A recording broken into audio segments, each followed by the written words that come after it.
Second to last lecture. This one I think is really going to be short, and it's about Grace Lee Boggs' introduction to the book that we already read, just about the conclusion. We read the last chapter of this book, Evolution and Revolution. This was published in 1974 to begin with, but then it was republished in 2008, and Grace Lee Boggs, who by this time was, like 91 years old? 93 years old. She wrote this at 93 years old, and I include it here near the end of the class as an example of the way that revolutionary thinking has changed, as a demonstration that revolutionary activity still goes on, and as a final filling out of what we might be thinking about when we want to understand what power is today, what resistance might be today. And really, it would be really cool if one or two of you got the idea from this class that doing some kind of organizing, taking part in some kind of activity will be a good idea. And that's something that I've been reading this kind of stuff for a long time. And when I got out of philosophy school in 2001, when I went to philosophy school, when I was an undergrad, I didn't have any political ideas at all. I was just into my own head. I liked acid and philosophy and hardcore trance techno. And then the philosophy that I got into, I was just thinking about this while I was taking notes here, eating my lunch, getting ready to give this last lecture today. The philosophy that I got into ended up, at least at the end of undergrad, I was into like phenomenology, Heidegger and Merleau-Ponty and stuff like that. And that is all about individual experience. I was totally interested in individual experience. I didn't have hardly any thought about large-scale structures. By the end of graduate school, I started to get into political theory related to Spinoza and especially Foucault. And Foucault thinks about large-scale power structures. So I started then, and then I started teaching. I ran into a couple like neighbors just where I happened to live in New Orleans who were anarchists, and I was not, to begin with, an anarchist. And I started teaching that stuff, Bakunin and Kropotkin, and I started teaching more and more revolutionary history. But it wasn't until, I did lots of it. In a way, this course is a descendant of a course that I taught at CalArts for 6 years, I think, that was called Marxism and Anarchism. And so I sort of informed myself about these traditions because I was lucky enough that the dean there just said, why don't you teach a class like this? But I wasn't an activist. I wasn't doing anything except for teaching, trying to change classroom situations into democratic situations and situations where people could be friends, which is, again, the thing that's terribly lacking from this situation right here. Like, how are you and I going to be friends when like your experience of this conversation is separated by days and weeks from when I had it, from when I started it? And it's ridiculous to have a conversation that like I'm causing. What the fuck? Anyway, I was starting to think that classrooms could be different kinds of places. And then I tried, together with another lecturer at Dominguez Hills, we tried a couple of kind of educational experiments where we asked people in our classes if they wanted to join us, and a few people did, to do like free education where the teachers aren't in charge, everybody's just reading and discussing equally, and everybody decides what it is that we're gonna like study and what we're gonna talk about. We tried that. We did it at the bar, for better and for worse. That's not quite where I'm at now. Over a year ago, I actually started getting involved in activist stuff, and that has ups and downs. But one thing that I'll say is that actually doing organizing, doing like labor organizing and doing like community style organizing And at our school, for example, there's going to be probably an event around the Revolution of Rojava with some film and people who have been there at Dominguez Hills, maybe in the middle of the spring semester. That's part of the stuff I'm doing. There's also these political education classes that I and another couple of professors from Cal State LA, who are all IWW people, that we're setting up for political education, for kind of like what this course does. Doing, like, actually working together with other people in order to try and make little pockets exist that are different in kind from what we see the whole problem to be. That is, like, so, I don't want to say rewarding, because it feels like that means things come from it. It's invigorating, because I think the whole problem, or like, not the whole problem, there's a big ass set of problems. One tremendous problem that we have is that we are so fundamentally passive. We're so fundamentally apathetic. And I don't believe that that's like a character flaw on the part of the vast majority. I think that is a produced phenomenon. And as I said earlier in the class, you know, maybe our disinterest in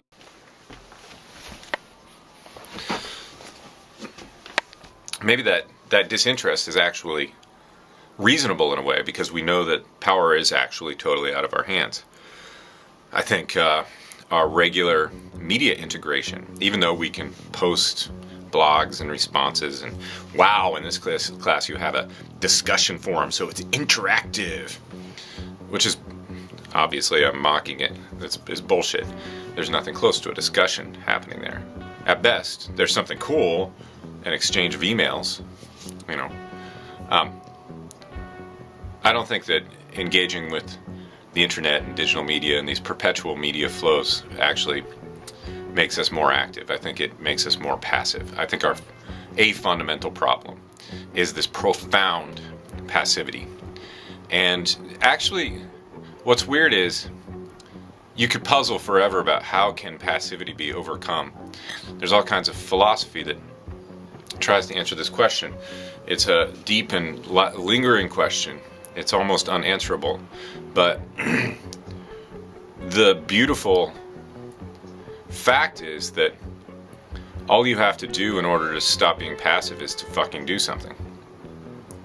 It's light. It's not heavy. It's not like there's this tremendous inertia that you have to overcome in order to start doing things. You can just start doing things. So it would be cool if you would get to the position where you'd start thinking, oh, maybe that's a good idea. And I think that Grace Lee Boggs gives like a great picture about what sorts of things might you do.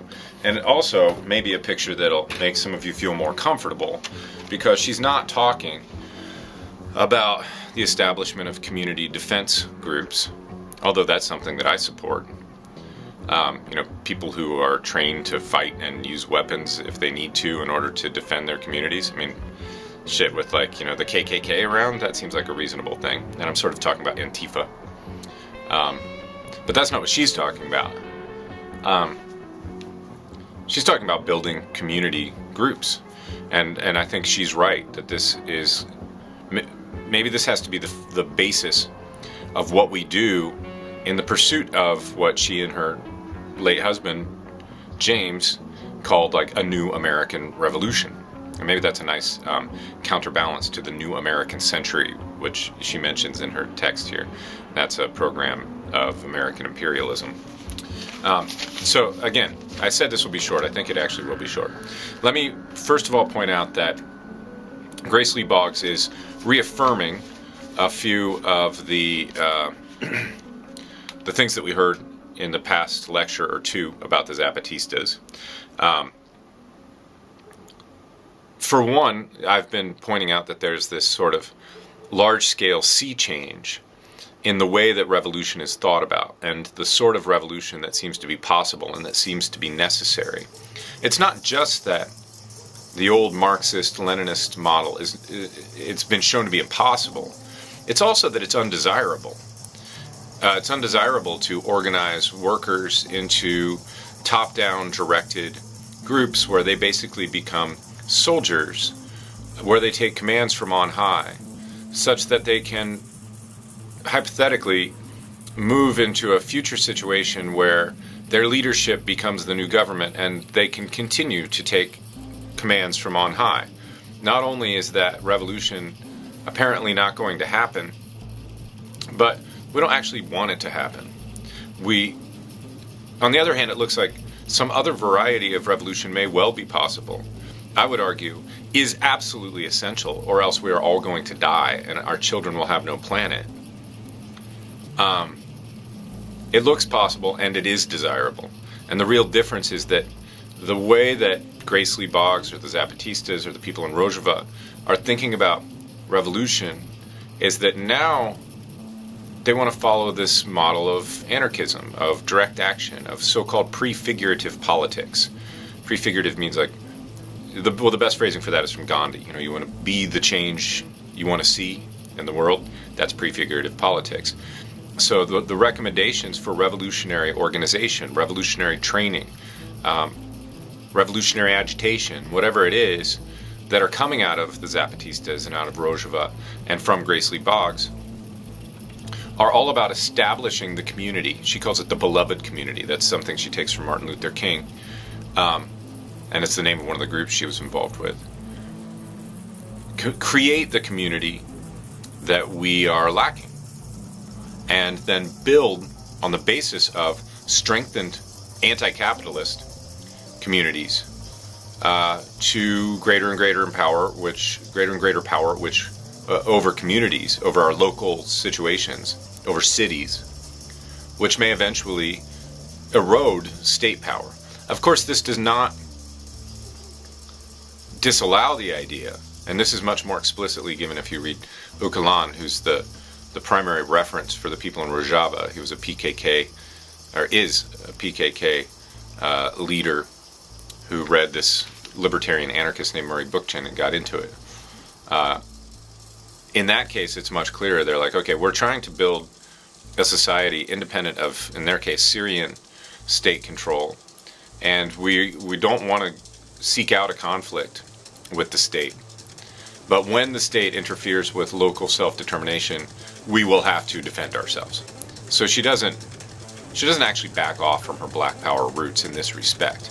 She's still pretty damn hardcore, but she's also speaking a language of love, and she's centering traditionally female virtues, love and caring and nurturing and patience, at the same time that she holds on to this radical insistence that everything has got to change, and we've got to do it now.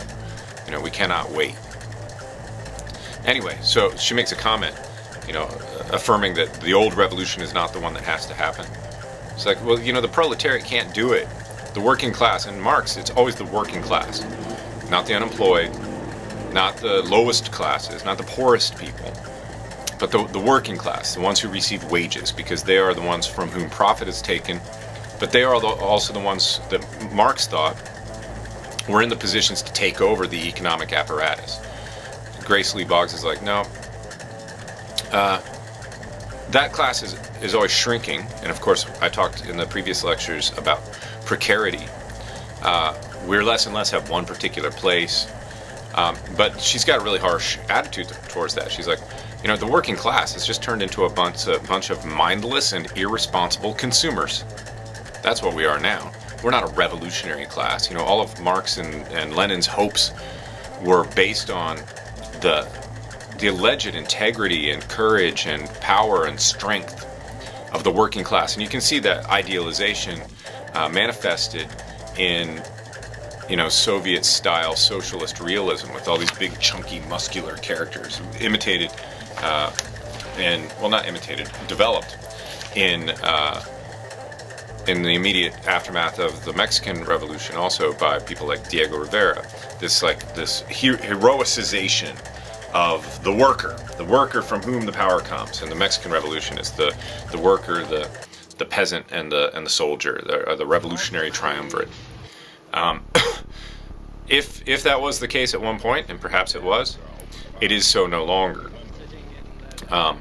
Instead of having a group of like potentially revolutionary people, we have a bunch of couch potatoes who are just really saving up to buy a jet ski. I don't know why I always pick on jet skis, but jet skis just seem to me like they're fucking annoying, first of all, because they make beautiful places loud and obnoxious. They make swimming hard. They put gasoline and exhaust in water. They're stupid. Sorry if you have a jet ski. I'm sure there's something of mine in here you can find that's stupid. Anyway, the point is that this class is no longer the hope for a revolution. It's a class that in large part is totally co-opted by ideology. It's totally blind to its own history.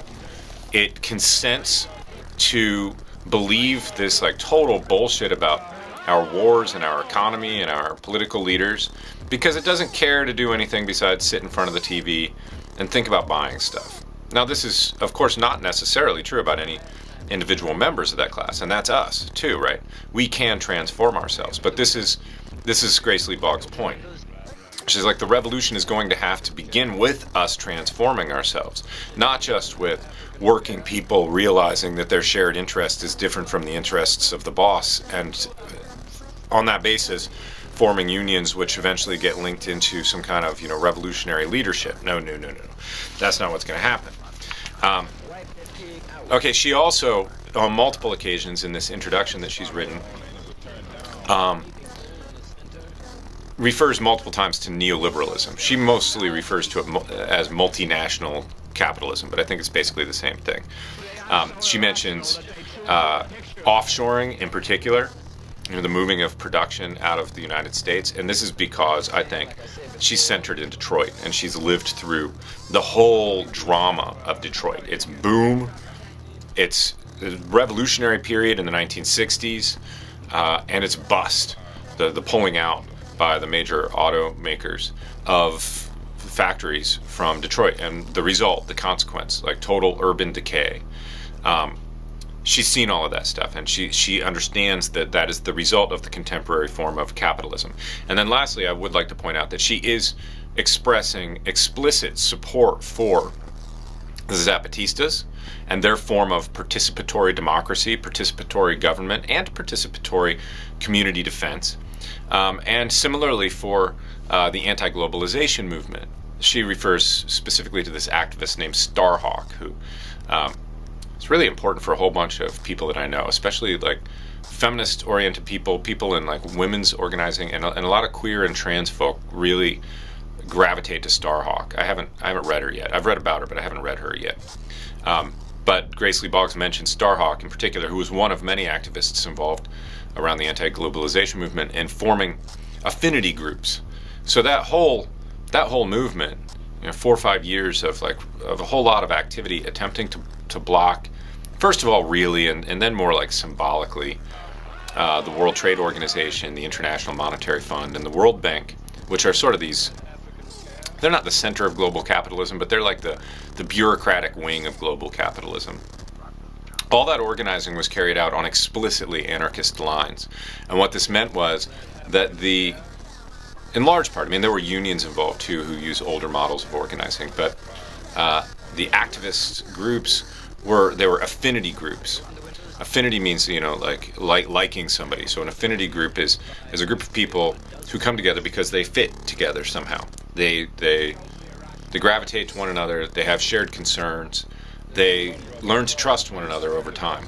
That's the unit of anarchist organizing. Now, I talked previously about communes and popular societies. An affinity group is basically a non-territorially based commune. Within a good affinity group, all decisions should be made in a totally egalitarian style. Usually they're made on the basis of consensus, small enough groups that you just talk until everybody agrees. And if somebody really doesn't agree, you don't do whatever the thing is. You make sure everybody's comfortable. Radical anti-hierarchy should be no men who tend to talk over women, or if that exists, which is hard to get away from, there should be practices that stop that happening. We got to recognize it. Men have to recognize our habits of domination, which are sort of built into our gender roles. And then, of course, affinity groups operate in coalitions, and they get together for larger campaigns and stuff. So Grace Lee Boggs is explicitly affirming that form of organization. Now, the last thing that I want to add about her, I just have this big list that I took from notes. I don't think this is a hard text to read. I think it's like, it's like a marvelous resume that she's giving us, together with like some fairly profound and I think quite heartfelt reflections upon Martin Luther King.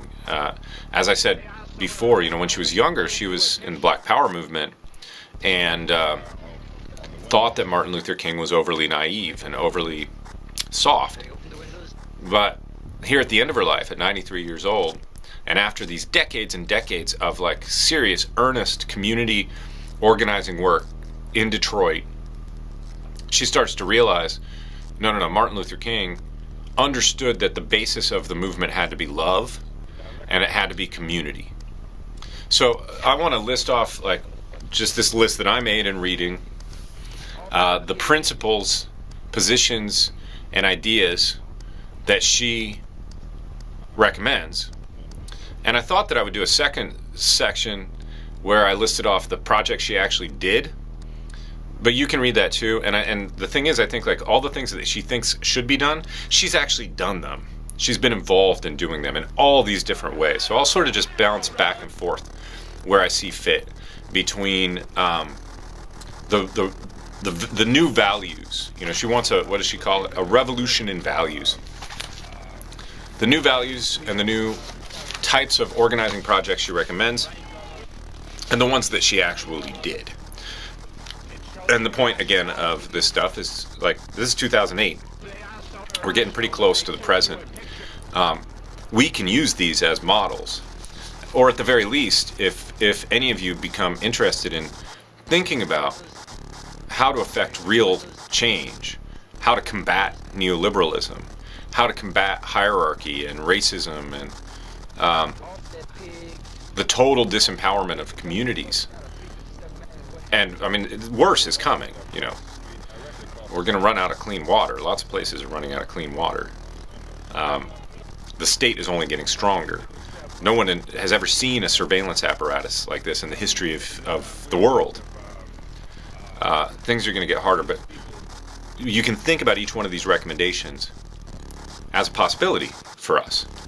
And because the range of them is so great, and none of them that she lists here are militant, this is a way to think about how to become active and how to start changing our environment and how to start building resistance, which doesn't immediately run you into the dead-end question of violence versus non-violence and the possibility of revolution and the strength of the state. Okay, one more reminder comment before I just read off this list and call it quits for the day, so I can mix some tracks that I recorded and do something I actually like. And while I do that, I will also finish reading the text on Rojava, so I can do a lecture on that. Remember what I said about the Boggs' sort of idealist temperament. They understood that one of the key things that needs to happen towards revolutionary change is what they keep calling the projection of new ideas. That's a revolutionary function. In the old world, in the Marxist-Leninist world, we'd sort of be talking about propaganda. Here, what she's doing, and what I'm trying to do in teaching a class like this, is to throw this stuff at other people and just see, can we bump you? Can we shift your pattern a little bit? Can you shift your pattern a little bit? Can you not just look for your business degree? Can you not just think about marketing? Can you maybe think what marketing is? Think, where does the thing that you were planning on doing in your life fit into this overall system? And can you do something a little different, maybe? Okay, so let's project some values. Number one, you should not see yourself as a victim. Or as James Boggs put it, you should not think like an underling. Even identifying as a member of an oppressed class and thinking of yourself in terms of that oppression from the perspective of the Boggs, that's self-defeating. There's this whole big problem about being passive versus being active, and the primary problem with being a victim or thinking like an underling, somebody who needs to take orders from elsewhere, is that those occupying that social role precludes your taking action yourself, making decisions yourself. And there's no such thing as self-government without taking action yourself. Go back and check out the first text from Hannah Arendt about this stuff. What she really thinks we ought to be doing is forming all these different community organizations, wherever we are, at our school, in our neighborhood, at our place of work. And this is totally what I'm for. Form councils, form groups. Make these groups be egalitarian, disallow hierarchy within them, make sure that they make decisions in a democratic way. And within these groups, we need to practice new varieties of loving relationships. This is what she says. We need to learn how to reintegrate ourselves with other people in a respectful way, in a productive way, in a powerful way, not a hierarchical way. When men interact with women, we need to practice not dominating, and especially not dominating in all the little thoughtless ways that we tend to dominate, just by speaking more loudly, just by crowding more space. We need to practice new relationships to one another, and we need to practice new relationships to the environment. Now, there is a way in which Grace Lee Boggs' text is profoundly feminist, right? She is endorsing these traditionally feminine tendencies, loving, caring, nurturing. This is what she wants. But at the same time, I was talking to my wife about this earlier. She really loves Grace Lee Boggs, and she's like, it's the way that she matches that deep tenderness with like a total badassness. She's very solid, very forceful individual. This is sort of what she's trying to model, what she thinks we could be. She's convinced that we need to rid ourselves of capitalist values. That means we need to throw away our ideas about individual success, where we lift ourselves up above others, about the value of the individual compared to the value of the community. We need to really question that one. And I'm with her on that, because I don't think there is much value to the individual when the individual is removed from the community. Only within a real loving community, within a real honest functioning community, can the individual be recognized and be respected. At the bottom level, and this is like part of a lot of the projects that she actually started, the first thing that we need to do is get together with other people and share stories. And ideally, here's where maybe she differs with some of the anarchist organizing or the other types of organizations like the IWW set that exist today. If you get together because you all share an ideological perspective, maybe you're not going to become educated enough in that group. This is one of the values of doing like real community organizing, where the group that you're trying to put together is just geographically rooted. Now, of course, we know that segregation happens in our city, and it is geographically rooted, so this doesn't guarantee things. But if in your neighborhood you invite really everybody who's there, you're going to end up with a whole bunch of different perspectives. And just getting people together, buying them, like pitching in to buy a few pizzas, or like bringing food, these like simple, loving, almost church-like, although without the God and without the religion and without the hierarchy, gestures, welcoming people, we can begin to transform ourselves. This is real change. What's not change is to just sit in front of your television all the time, or at your computer, or in your car, which is mostly what we do. Get together and share stories. We want transformation. We're shooting for transformation. And elsewhere she talks about two-sided transformation. This is what she thinks, one key thing she thinks can be derived from Martin Luther King. She says his was the first movement which aimed at two-sided transformation, meaning both the transformation of selves and the transformation of the environment. Probably if you asked her, she'd back that off and say, okay, oh yeah, that was there in Gandhi too. What in Gandhi and Martin Luther King gets called spiritual practice. The kind of discipline that Martin Luther King told us in the letter from Birmingham jail is necessary for people to do nonviolent action. That's work on the self. That's work on, how we are and how we live. It's work on our own values. It's work on our own habits. We have to do that kind of work. But we can't do only that kind of work, because if we only do that kind of work, we might as well just be a bunch of, Silver Lake bourgeois attending a yoga retreat. We also have to be aimed at changing the environment. Changing, the environment so that it's less polluted and all that, but more the general political, economic structure that surrounds us.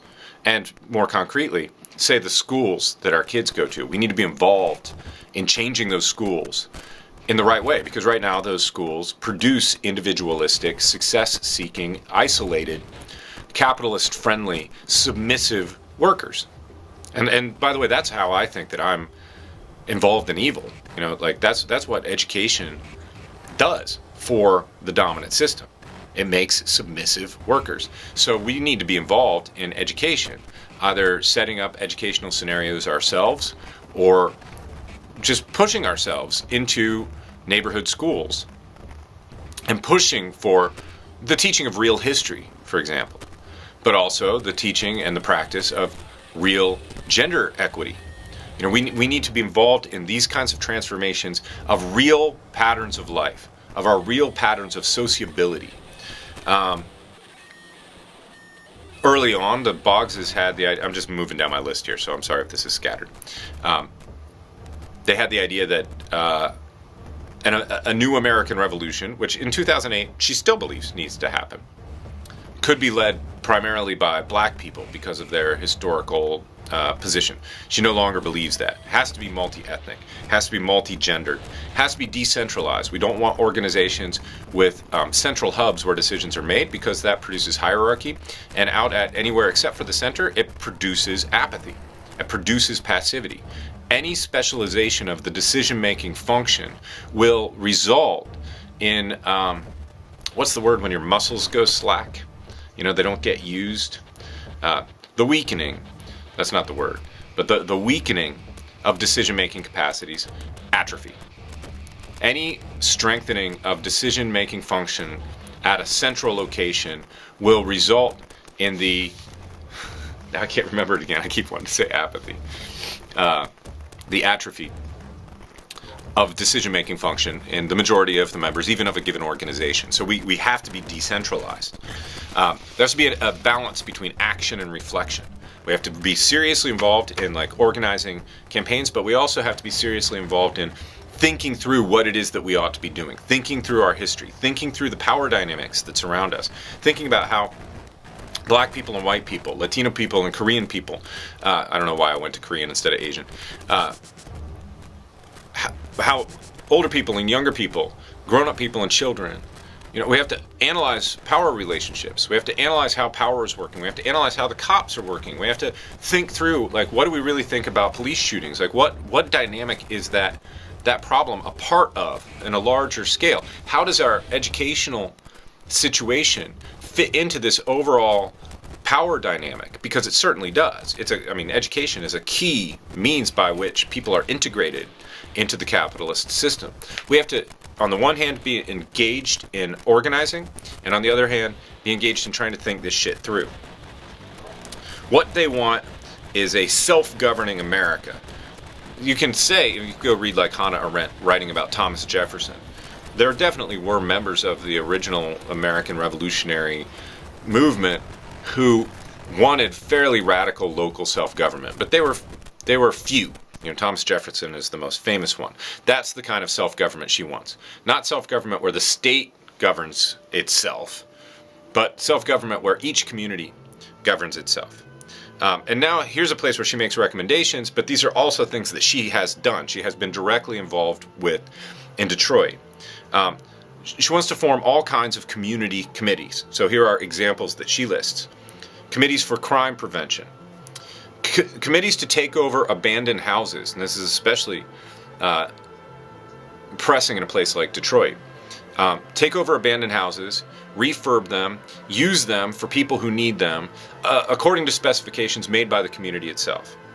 Family circle committees to help people to deal with what happens with their kids in schools and on the streets with gangs and with drugs.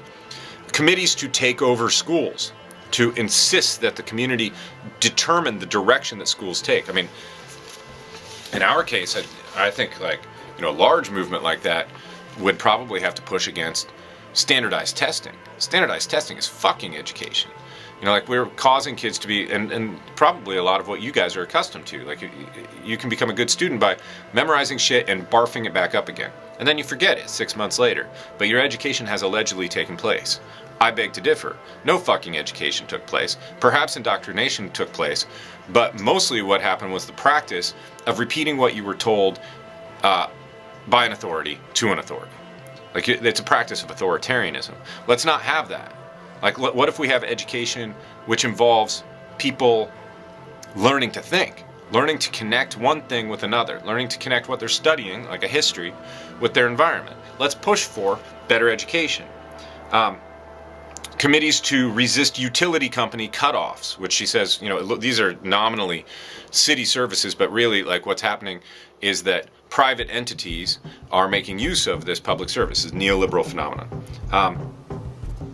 Committees to take over closed plants. Now here's where things are getting more revolutionary, and you can see her kind of radical pedigree here.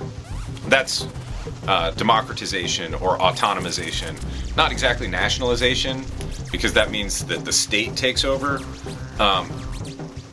some previously private resource, but it's local takeover. And especially in a place like Detroit, you have there's all this means of production, including just raw space, which we're prevented from accessing. But why? She is recommending things that have traditionally been sort of anarchist models. It's direct action. Every one of these things is direct action. You're going to do it yourself. You're not going to beg your representative or your congressperson to do it. You're going to do it yourself. There should be anti-nuclear movements, committees to oppose nukes. And then she lists off some of the things that they did during Detroit summer. This is like early 1990s. They set up community gardens. She's really into gardens. Because in that case, she says, okay, so if you put gardens in like inner city places and you let everybody work on them, you produce healthy food, which may not exist there otherwise. You produce a sort of like respect for nature, which doesn't exist otherwise. And you also give youth, especially youth, but not just, people in the inner city a sense of process, which if you go back and think about, James Baldwin or something, that's the problem of the ghetto. Like feeling fucking stuck, feeling like nothing ever changes and ever will. Simple little projects like building a community garden allows people to see how their efforts make a change and how their efforts fit together with natural processes of change. Rehabilitating houses, making public murals, cleaning up parks, setting up dialogues for intergenerational conversation and within the youth in particular.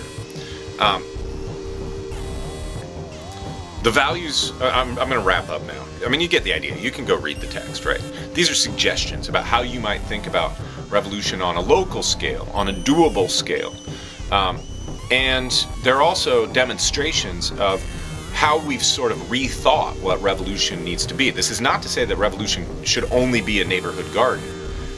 Like these bigger ones, taking over plants or taking over abandoned houses. Clearly, those are things that should be done in the interests of a community, right? Like, why should empty space just sit there when people have to live on the street? That's bullshit. So, it seems to me ethical for a given community to do that, but that also puts the interests of the community in direct conflict, again, with private property rights. And so she's still against these private property rights. She's still against capitalism. What are the goals? Small neighborhoods, public transportation, urban agriculture, the establishment of open spaces, not car spaces, but walkable spaces that are friendly to kids, the reinvention of what work is and what work is like, largely working in ways that like actually produce good in the world and where the work of individuals, or the work of a group of individuals, is determined by themselves. We should reinvent education. She said specifically, education should pursue, it should be about, and it should be practiced in two-sided transformation. The transformation of the self and the transformation of the environment. That means that education has to involve young people being involved in actually doing things, not just sitting there and swallowing this story about fucking Christopher Columbus. We should build co-ops. We should pursue restorative instead of punitive justice. That means that, you know, on a community basis, people sit down and they talk together about how certain, like, infractions, a theft, for example, can be overcome, so that the person who stole whatever doesn't have their whole life trashed by being thrown in jail. And the community is not bolstering the prison industrial complex by throwing one and another really environmentally deprived person into that system. So I was going to say something in conclusion. It was going to be really smart. But I don't know what it was. So, well, there you go. There's Gracie Boggs and some shit to think about.